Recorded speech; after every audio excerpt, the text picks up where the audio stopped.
Good morning, folks. Welcome to another daily devotional.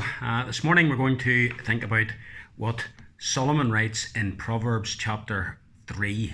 Well-known words to most of us, where he says, "Trust in the Lord with all your heart. Lean not on your own understanding. In all your ways acknowledge him, and he shall direct your paths." Trust in the Lord with all your heart.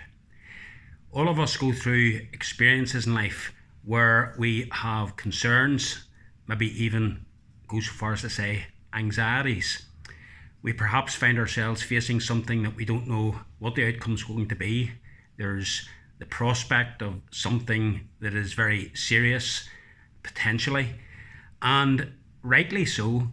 We try to do what we can to mitigate those circumstances, to take practical steps to ensure that the feared disaster, if you like, won't happen. And this verse is not telling us to not use our common sense. It's not saying don't use your gifts, don't use your abilities to try and deal with circumstances in life. It is saying trust in the Lord, but not saying don't use your own abilities. There's a difference.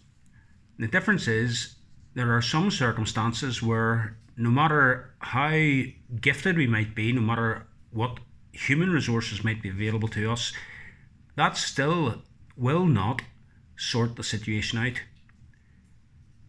This verse is telling us that we are to put our trust in the Lord.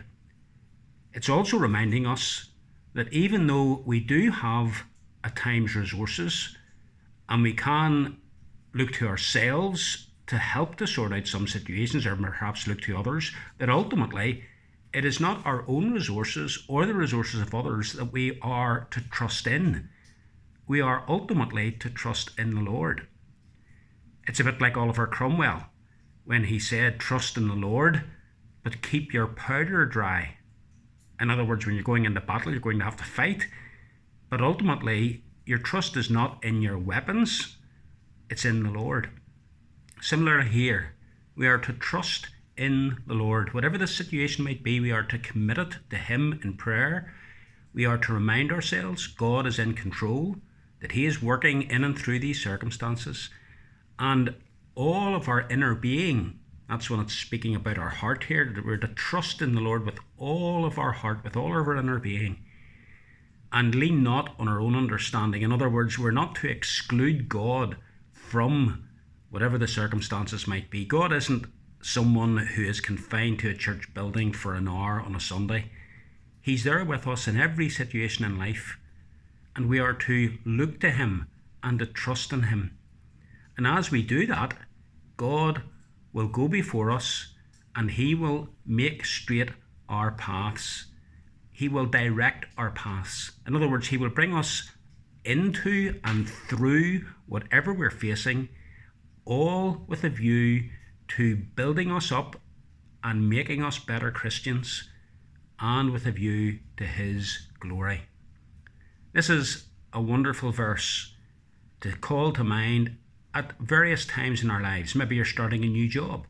Trust in the Lord with all your heart. Do not lean on your own understanding. In all your ways, acknowledge him. Do that in your new job, in your new career. Don't be afraid to acknowledge God and to trust in him. It's a wonderful verse to take with you if you're getting married. Trust in the Lord with all your heart. In all your ways, acknowledge him. It's a wonderful verse if you've just had a child and you're bringing up a child. Look to the Lord, trust in him, acknowledge him in everything you do. And of course, in any service that you undertake for the Lord, in your congregation, maybe you've been given a new responsibility and you're wondering, am I going to be able to do this? Trust in the Lord with all your heart. Do not lean on your own understanding. In all your ways, acknowledge him and he will direct your path. And as I say, if you're facing a particular difficulty or a particularly daunting situation, trust in the Lord with all your heart. Do not lean on your own understanding. In all your ways, acknowledge him. Do what you know he would want you to do. Do what's right, and he will direct your paths. May you and I be able to so trust the Lord, and may you have a good day. Every blessing, brethren.